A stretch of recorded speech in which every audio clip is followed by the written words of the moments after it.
When I look at the map of the Baltic Sea, I see this woman in the map that's the outline of the ocean. It's not the land mass, but it's the ocean mass I see as the outline. So this is a poem that sort of came from that. Baltic woman. Landlocked. A body bounded in the still of the sea. Each time I look, she's just as slender, the neck long, head in profile, facing eastwards. Deep in prayer, she appears so obviously to me, I prefer her kneeling, not on a hassock or tussock, but the exclave of Kaliningrad Oblast. Her ankles in Malmo, her shins in Dansk, both narrow feet slippered off the Copenhagen coast, nicely snug. I like to admire her discreet Bothnia breast and Ulu fringe, her hair bunched in the Arctic Circle, the way the bay of her back arches up from the faculties at Uppsala. Her chin is round, tucked in low on a plain chemise, her hips bustling with freezing tides. She's taking warmth from bonfires near Kokkola. Small breaths inside a Stockholm corset. She's shaken her lace handkerchief out, tucked it at easy reach inside the Gotland pocket. Upon her left wrist, a sober bracelet, a fine silver link that sparkles from spires of Tallinn's Old Town to the White Church at Helsinki. How delicately her finger indicates St. Petersburg, though she is not accusing Russia. She holds her pose, keeps her stature, fails to fluster when a page of her Lutheran Bible gets carried by gusts and swirls, flutters. Amen, coming to rest one day on far shores of Lake Ladoga.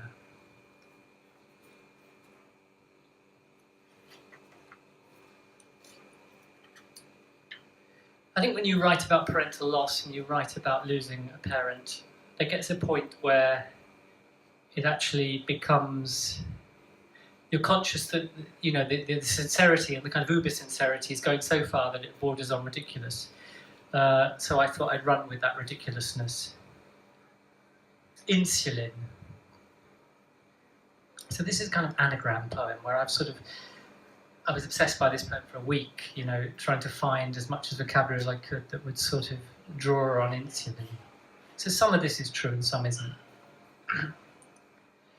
My father, in the public bar, sat luminous and sunny, or else alone on a peninsula, reclined in his Nissan.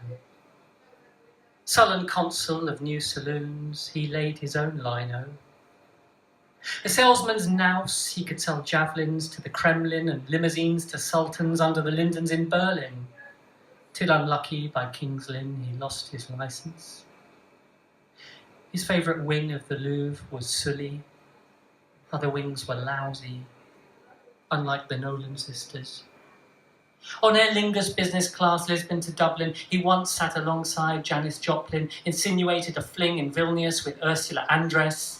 Well, he said liaison.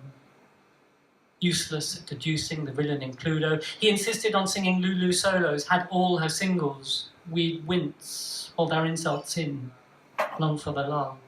Listen, he was such a nuisance with loft insulation, had all-inclusive insurance for his chintz porcelain lions and unusual Louis XIV silver dining utensils for spooning snails. He ate lint and silicone chips. His stomach was lined with linseed, leased to silly gremlins doing a lunatic shiatsu. Nasal, with sinuses, he had serious US issues. Unsullied each Christmas, he used to rinse the tinsel. His only sin was blue nun, maybe the odd gin sling, so no, he was never in. He sucked aniseed balls loudly, had lasso lessons and a thing for Auntie Lillian. Robinson Crusoe with a decree nisi. Insomniac, he began to linger by sluices, not senile, just a bit elusive. Zeppelin in loose muslin, tarpaulin of no nonsense. He got syrupy and maudlin.